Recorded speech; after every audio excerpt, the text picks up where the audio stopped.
എങ്ങനെയുണ്ട് തൃക്കരിപ്പൂര് എന്ന് പറഞ്ഞാൽ കാസർഗോഡ് വന്ന് ഇറങ്ങിയതിന് ശേഷമുള്ള ഫീൽ എങ്ങനെയുണ്ട്?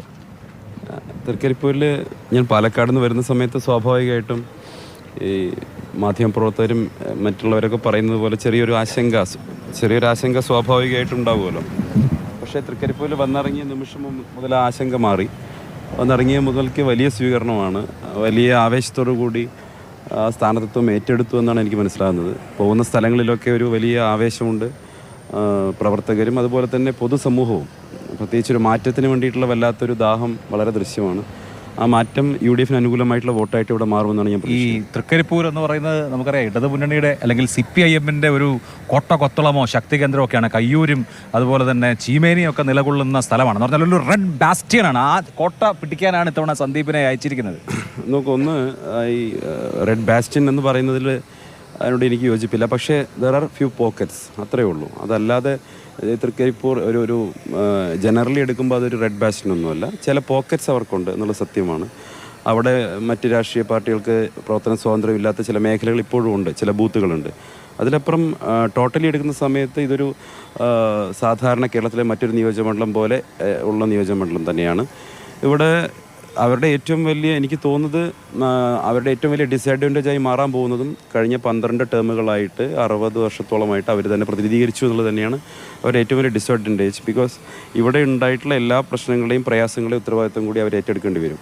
ഒരു അപരിചിതമായ സ്ഥലത്തേക്ക് നമ്മൾ, അപരിചിതം എന്ന് പറയുമ്പോൾ രാഷ്ട്രീയ പ്രവർത്തനം നടത്തിയിട്ടുള്ളത് എന്തായാലും ഇവിടെ അല്ല. അപ്പം അങ്ങനെ ഒരു സ്ഥലത്തേക്ക് വരുമ്പോൾ അതിൻ്റേതായ ഒരു പൊട്ടലും ചീറ്റലൊക്കെ തുടക്കത്തിലുണ്ടായിരുന്നു. അതിനൊക്കെ മറികടന്ന് ഇവിടുത്തെ മുന്നണിയുടെ മുഴുവൻ ഒരു പിന്തുണയോടെ മുന്നോട്ട് പോകാൻ കഴിയുന്നുണ്ട് ഇപ്പോൾ.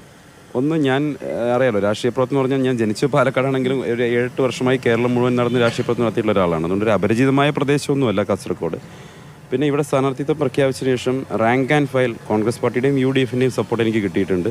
നിങ്ങൾക്ക് കാണാൻ സാധിക്കും, എൻ്റെ പ്രവർത്തനത്തിൽ കാണാൻ സാധിക്കും. മുഴുവൻ ലീഡേഴ്സും ഒറ്റക്കെട്ടായിട്ട്, പിന്നെ അതിലേറെ UDF-ൻ്റെ മുഴുവൻ പ്രവർത്തകരും, അത് തൃക്കരിപ്പൂർ മണ്ഡലത്തിൽ മാത്രമല്ല കേരളത്തിലുടനീളമുള്ള UDF പ്രവർത്തകർ വലിയ ആവേശത്തോടു കൂടിയിട്ട് ഈ പ്രവർത്തനം ഏറ്റെടുത്തിട്ടുണ്ട്. അപ്പോൾ അതിൻ്റെ ഒരു വലിയ സന്തോഷമുണ്ട്. എന്തുകൊണ്ട് തൃക്കരിപ്പൂരിലേക്ക് സന്ദീപ് എന്നൊരു ചോദ്യം ഒരുപാട് പേര് ചോദിച്ചിരുന്നു. ഞങ്ങൾ വീണ്ടും ചോദിക്കുന്നു. അല്ല, ഓരോ നിയോജകമണ്ഡലത്തിലും ആ നിയോജകമണ്ഡലം വിജയിക്കാൻ ആവശ്യമായിട്ടുള്ള ഒരു ഫോർമുല ലീഡർഷിപ്പ് കണ്ടിട്ടുണ്ടായിരിക്കും. അതിനനുസരിച്ച് എനിക്ക് തോന്നുന്നു മണ്ഡലത്തിൽ നിന്നുള്ള ആളുകളും ആവശ്യപ്പെട്ടിട്ടുണ്ട്. അതിൻ്റെ സർവേ നടത്തിയിട്ടുണ്ടായിരുന്നു. അതിൻ്റെയൊക്കെ അടിസ്ഥാനത്തിൽ ആയിരിക്കണം എന്നെ അവിടെ സ്ഥാനാർത്ഥിയായിട്ട് നിശ്ചയിച്ചിട്ടുള്ളത്. അതിൻ്റെയൊക്കെ ഒരു സ്വാഭാവികമായിട്ടുള്ള, അതായത് ഒരു സ്ഥാനാർത്ഥിയെ പ്രഖ്യാപിക്കുന്ന സമയത്ത് ആ മണ്ഡലം എങ്ങനെ പിടിച്ചെടുക്കാൻ സാധിക്കുന്നതാണല്ലോ പരിശോധിക്കുക. അതിനനുസരിച്ച് UDF നേതൃത്വം എന്നെ അതിന് പരിഗണിച്ചു. എനിക്ക് വലിയ സന്തോഷമുണ്ട്. കാരണം കോൺഗ്രസ് ലീഡർഷിപ്പ് ഞാൻ ആ പാർട്ടിയിൽ വന്നതിന് ശേഷം ഇതുപോലൊരു നിയോജകമണ്ഡലം പിടിച്ചെടുക്കാനുള്ള സാധ്യത എനിക്ക് ഉണ്ട് എന്ന് തീരുമാനിക്കുകയും ഇങ്ങോട്ട് പറഞ്ഞയക്കുകയും ചെയ്തപ്പോൾ അത് എനിക്ക് അഭിമാനമാണുള്ളത്. ഇപ്പോൾ വന്നിറങ്ങിയപ്പോൾ അച്ഛൻ ഇവിടെ തൃക്കരിപ്പൂരിൽ സ്റ്റേഷൻ മാസ്റ്റർ ആയിരുന്നു എന്ന് പറഞ്ഞപ്പോൾ സംഘപരിവാർ ഹാൻഡിലുകളാണ് കൂടുതലും ട്രോൾ ചെയ്തത്. അച്ഛൻ പട്ടാളക്കാരനായിരുന്നു എന്നല്ലേ നേരത്തെ പറഞ്ഞത് എന്നൊക്കെ അതിന് മറുപടിയൊക്കെ പറഞ്ഞു. എന്നാലും അത് കേൾക്കാത്ത ആളുകൾ ട്രെയിനിൽ കൂടെ പോകുമ്പോഴായിരിക്കും സന്ദീപ് തൃക്കരിപ്പൂർ കണ്ടേന്നൊക്കെ പറഞ്ഞ് പല ട്രോളുകളും പലയിടത്തും കണ്ടിട്ടുണ്ട്. എനിക്ക് തോന്നുന്നത് അത് ട്രോൾ ചെയ്ത് BJP-കാരാണെങ്കിൽ അവർ ചെയ്യേണ്ടത് അവരുടെ സ്റ്റേറ്റ് പ്രസിഡന്റിനോട് മിനിമം ആർമിയിൽ എങ്ങനെയാണ് കാര്യങ്ങളെന്ന് ചോദിക്കണം. അദ്ദേഹം ഒരു ആർമി ബാക്ക്ഗ്രൗണ്ടുള്ള ആളാണല്ലോ. അപ്പോൾ ആർമിയിൽ ഒരു 15 വർഷം കഴിഞ്ഞാൽ വോളണ്ടറി റിട്ടയർമെൻറ്റ് എടുക്കാം. 15 വർഷമാണുള്ള സർവീസ്. അപ്പോൾ എൻ്റെ അച്ഛൻ 62-ലും 65-ലും 71-ലും ഒക്കെ രാജ്യം നേരിട്ടിട്ടുള്ള 3 യുദ്ധങ്ങളിൽ പങ്കെടുത്ത ഒരാളാണ്. 71-ൽ ധാക്കയിലായിരുന്നു അദ്ദേഹം ഉണ്ടായിരുന്നത്. ഇന്ദിരാഗാന്ധിയുടെ നേതൃത്വത്തിൽ രാജ്യം ഐതിഹാസികമായിട്ടുള്ള യുദ്ധവിജയം നേടിയപ്പോൾ അദ്ദേഹം ധാക്കയിലുണ്ടായിരുന്നു. ആ ഒരു വലിയ പോരാട്ടത്തിൻ്റെ ഭാഗമായി അദ്ദേഹത്തിന് വാർ മെഡലും കിട്ടിയിട്ടുണ്ട്. അതിനുശേഷം അദ്ദേഹം വോളണ്ടറി റിട്ടയർമെൻ്റ് എടുത്ത് വിദേശകാര്യ വകുപ്പിൽ ഉദ്യോഗസ്ഥനായി ഡൽഹിയിലായിരുന്നു 2 വർഷം. ആ സമയത്താണ് നാട്ടിലേക്ക് ഞങ്ങൾ ഫാമിലി ഇവിടെ നാട്ടിലായതുകൊണ്ട് നാട്ടിൽ കുറേ വർഷം മറ്റ് സ്ഥലങ്ങളിൽ ജോലി ചെയ്തുകൊണ്ട് നാട്ടിൽ ജീവിക്കണമെന്നൊരു ആഗ്രഹം ഉള്ളതുകൊണ്ട് അദ്ദേഹം റെയിൽവേയിൽ ആപ്ലിക്കേഷൻ കൊടുത്തിരുന്നു. അദ്ദേഹത്തിന് റെയിൽവേ സ്റ്റേഷൻ മാസ്റ്ററായിട്ട് ജോലി കിട്ടി. വന്നപ്പോൾ ഇനീഷ്യൽ സ്റ്റേജിൽ അദ്ദേഹം റിലീവിംഗ് സ്റ്റേഷൻ മാസ്റ്ററായിരുന്നു. അപ്പോൾ അന്ന് ഇവിടെ ഈ ബുക്കിംഗ് ക്ലർക്കാണ് തൃക്കരിപ്പൂരിൽ. അവർ മിക്കവാറും ലീവിനൊക്കെ പോകുന്ന സമയത്ത് അദ്ദേഹത്തിന് റിലീവിംഗ് സ്റ്റേഷൻ മാസ്റ്ററായിട്ട് തൃക്കരിപ്പൂരിലാണ് ചാർജ് കൊടുത്തിട്ടുണ്ടായത്. അങ്ങനെ അദ്ദേഹം തൃക്കരിപ്പൂരിൽ ജോലി ചെയ്തിട്ടുണ്ടെന്നാണ് ഞാൻ പറഞ്ഞിട്ടുള്ളത്. അത് പിന്നെ ഈ ആർമി സെറ്റപ്പിനെ കുറിച്ചോ ഒക്കെ അറിയാത്തത് കൊണ്ടായ എന്തുകൊണ്ടാണെന്ന് അറിയില്ല.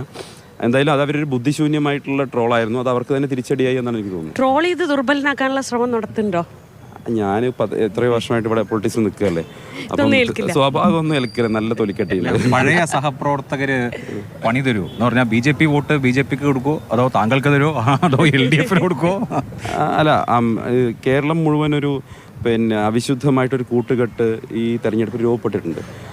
ഇപ്പോൾ എറണാകുളം ജില്ലയിലെ കിഴക്കമ്പലത്ത് 1-2 പഞ്ചായത്തുകളിൽ മാത്രം അവിടുത്തെ ആളുകൾക്ക് മാത്രമായിരുന്നു ഒരു രാഷ്ട്രീയ പാർട്ടിക്ക്. കാസർഗോഡ് 2020 എന്ന് പറഞ്ഞാൽ IPL, അതല്ലെങ്കിൽ പിന്നെ വേൾഡ് കപ്പ് 2020, അതൊക്കെ കാസർഗോഡുകാർക്ക് അറിയുള്ളൂ. ഈ തൃക്കരിപ്പൂരിൽ ഇല്ലാത്തൊരു പാർട്ടിക്ക് സീറ്റ് കൊടുത്ത് അവർക്കറിയാത്തൊരു ചിഹ്നത്തിലൊരു സ്ഥാനാർത്ഥിയെ പ്ലേസ് ചെയ്യുമ്പോൾ അതിന് പുറകിലുള്ള ദുരുദ്ദേശം എന്താണെന്ന് മനസ്സിലാക്കാനുള്ള രാഷ്ട്രീയ പ്രബുദ്ധതയൊക്കെ ഈ മണ്ണിലുണ്ട്. അപ്പോൾ അത്തരത്തിലുള്ള അവിശുദ്ധ സഖ്യങ്ങൾക്കുള്ള തിരിച്ചടി ഈ മണ്ണിലുണ്ടാകും. അതൊന്നാമത്തെ കാര്യം. 2, അങ്ങനെ എന്താ പറയുക, പാരവയ്ക്കാനുള്ളൊരു സ്ട്രെങ്ത് ഒന്നും ആ ഓർഗനൈസേഷൻ ഇവിടെ ഇല്ല എന്നാണ് എനിക്ക് അറിയാവുന്നത്. കാരണം ഞാൻ കുറേ കാലം പ്രവർത്തിച്ചൊരു മേഖലയാണല്ലോ. എനിക്ക് സ്വാഭാവികമായിട്ട് അത് അളക്കാൻ കഴിയുന്നുണ്ട്. അതിലുപരിയായിട്ട് എനിക്ക് തോന്നുന്നത് അവർക്ക് വോട്ട് ചെയ്തിരുന്ന വലിയൊരു സെഗ്മെൻറ്റ് ആളുകളുണ്ട്, അവരുടേതല്ലാത്ത ഒരു സ്വാഭാവികമായിട്ടൊരു ഫ്ലക്ച്വേറ്റിംഗ് വോട്ടുണ്ട്. ആ ഫ്ലക്ച്വേറ്റിംഗ് വോട്ട് ഒരു ക്രെഡിബിൾ കാൻഡിഡേറ്റ് ഇപ്പുറത്ത് നിൽക്കുമ്പോൾ അത് സ്വാഭാവികമായിട്ടും എനിക്ക് കിട്ടുന്നതാണ് ഞാൻ പ്രതീക്ഷിക്കുന്നത്. അപ്പോൾ എല്ലാ ആശംസകളും. തിരക്കേറിയ ഒരു ദിവസമാണ് തുടങ്ങുകയാണെന്ന് അറിയാം. All the very best. അപ്പോൾ വീണ്ടും തിരിച്ച് മാതൃഭൂമിയിൽ. അതെ അതെ അതെ.